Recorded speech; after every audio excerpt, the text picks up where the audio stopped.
law, but we chose to ask them to follow it because they don't have a decision-making ability here. It's like a task force. Now, I could be wrong about that, in which case I'd like a clarification from the city attorney. Sure. Honestly, Mayor and Council, I don't think it matters. You know, it is an advisory body. It doesn't have any real control, but you made it very clear that you wanted all of these groups to be subject to the open meeting law, so that's what we've been doing. Well, I think that technical point is germane to whether or not we have to be concerned about consequences and how carefully we parse precedents. So that's one point that I wanted to suggest. And I do support us, in any case, acting as though it is subject to the open meeting law because I think that the transparency of it is important. I don't think in labor negotiations, I don't think it is relevant whether or not the person is represented by a union. As far as the exemption for labor negotiations, I would think that... That's a statute. Does it only say labor unions? Yeah, I mean, it just says labor negotiation, which... You have to look at this. You have to look up that specific law, other laws, 179A. and this one right there. It is ridiculous to assume that you can only negotiate with unions. You have to read the statute, Mr. Rosbach. You don't have to read the statute to have common sense. So, you can negotiate with anyone. Well, obviously, I haven't persuaded you either, so that's okay. I'm down 2 for 2 here. I got 2 more I'm working on. I have not commented on what you're talking about. and I think we can try to play devil's advocate on both sides of this to hash it out as, you know, to the best decision possible.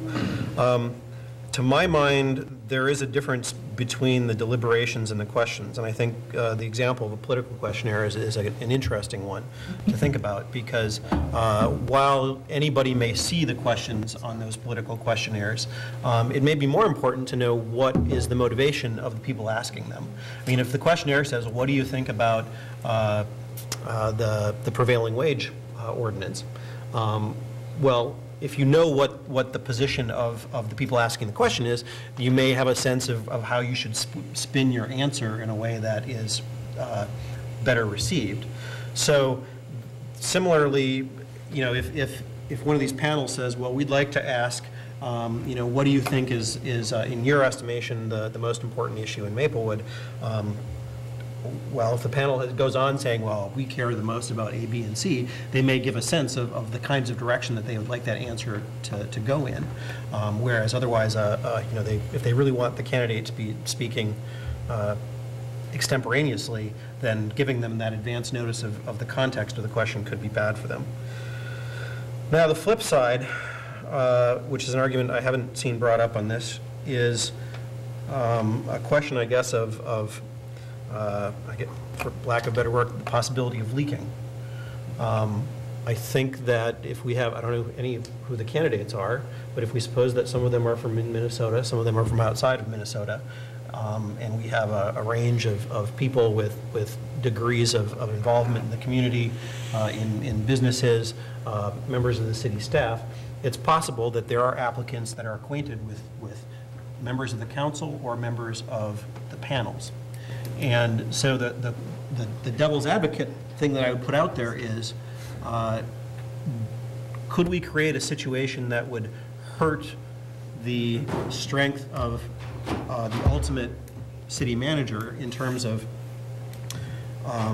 if there is some suspicion that, you know, somebody gave them information that other candidates did not have access to. And whether baseless or not, is there just the potential of a conspiracy theory like that that would undermine the strength of the result that we all want in the end? And so, to my mind, that may actually be the most serious concern of it. And I think some people say, well, we want to prevent the possibility of somebody channeling information, so that's why we want it closed. But to my mind, actually closing it could create a greater possibility of that being a source of a bone of contention among people that are distrustful of the process. So I just want to throw that out there for people to think about as well in weighing this. And I'm still on the fence. Mr. Jelly. I know John's last point was actually something I hadn't really thought about, to be honest with you. I mean, you know, that's assuming the staff are going to work against us or put their favorite person